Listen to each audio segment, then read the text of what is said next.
Hello, good morning you guys and welcome to my first vlog channel.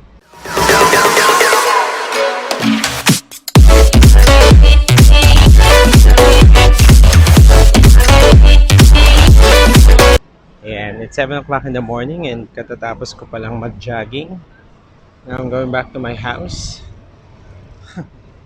And then, siguro the only reason why I started this vlogging is because a lot of people are asking me, how did I come to have the courage po to share my life with the public? Because 4 years ago, I was diagnosed with HIV.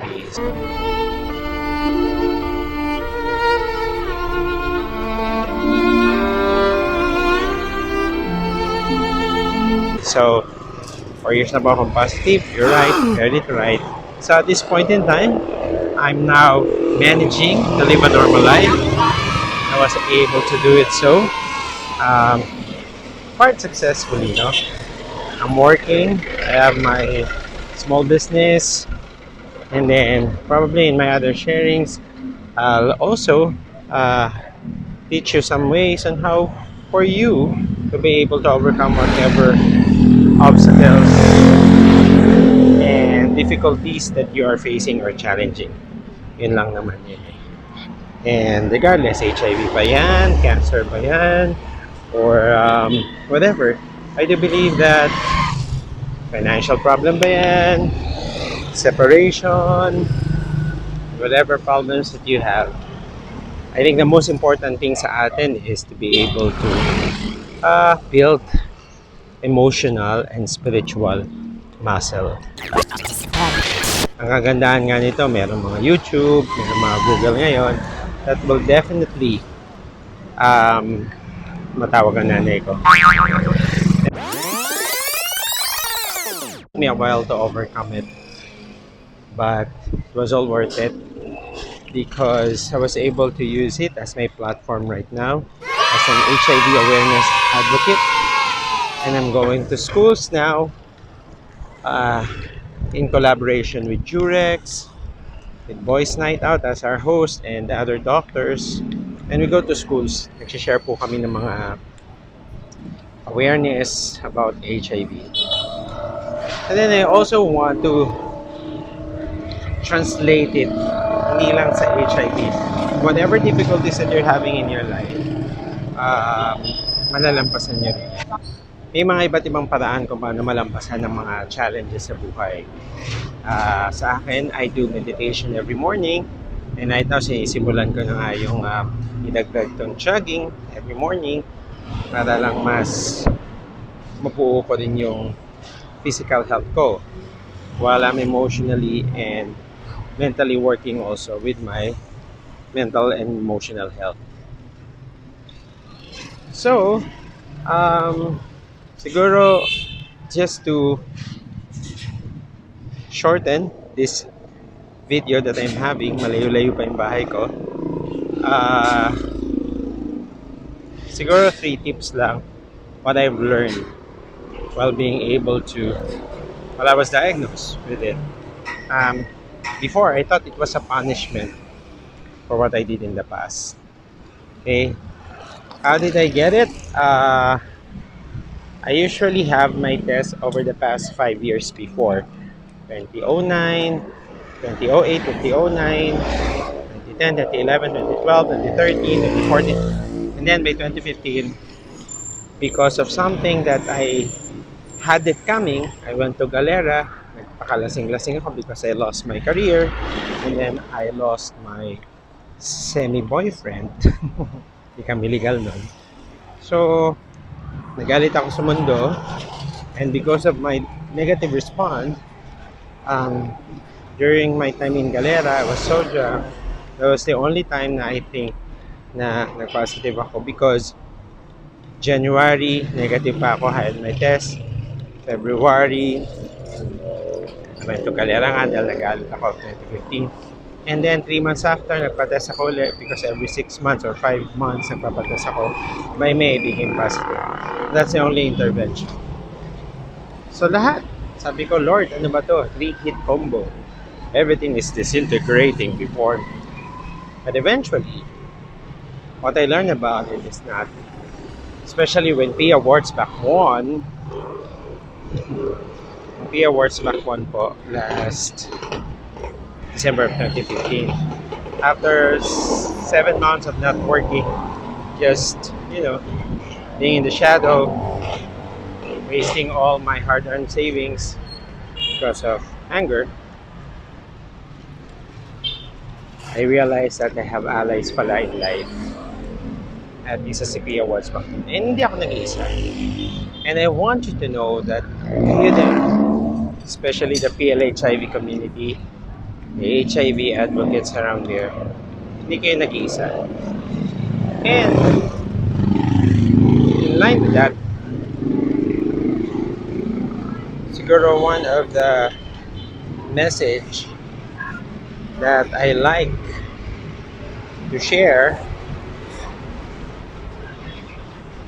at this point in time with us right now is that I hope sama-sama na tayo sa pagsugpo ng epidemyang itong HIV. That I cannot do it alone. The advocates cannot do it alone. We should be doing it all together as one community. One step at a time. That's why I came out. Before, I thought this was a punishment for what I did in the past. But now, for me, I think it's more of a rehabilitative opportunity to reconnect with myself, to reconnect with my family and loved ones, with my God, and most especially with myself. And ultimately, forgive myself. And that is true love.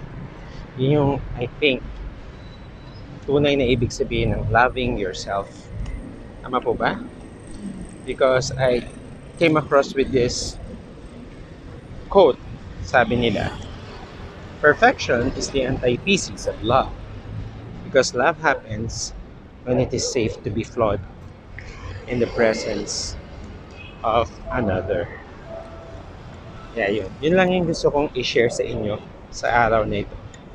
So, 3 tips that hopefully could empower you for the coming days, and I will share more on my other vlogs later on.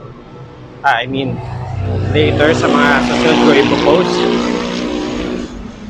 So, the number 1 tip that I'd like to share to you that HIV can be managed and treated when early detected. That's number 1. Because meron na tayong mga gamot na tinatawag na ARV, antiretroviral meds. Ito yung maintenance. Libre po ito basta may PhilHealth ka. Pumunta ka sa mga testing hubs like RITM, San Lazaro, or Love Yourself. May mga private organization and like my organization, Love Yourself. And then second is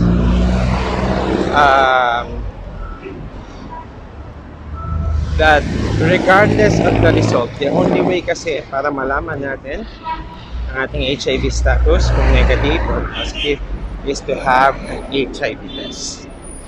Have yourself tested. That's the only way to know. And then regardless of the results, whether it's reactive or non-reactive, I tell you, what's more important is how you respond to it. And how you respond to it will help you overcome the emotional, psychological, and mental challenges of it. It's a process. It's not overnight. And lastly, of course, the most cost-effective protection pa rin is condom. Diba? Condom will still help you protect yourselves from getting the HIV.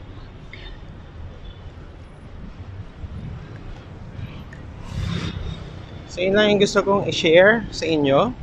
And just to give you an update right now, I'm perfectly healthy, fine, working, and undetectable na po ang virus sa katawan ko. Nandyan siya, pero undetectable na siya.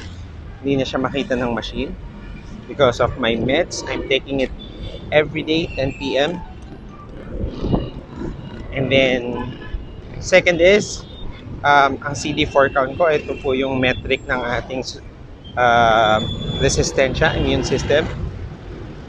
My CD4 count is so high, more than 600 na po. The normal actually is 400 to 500. Mataas na po siya. And every year, once or twice a year akong nagpapa-check up para malaman ko kung ano ang aking status. So yun lang po. I hope you learned something from this first episode of my vlog, Positive Living.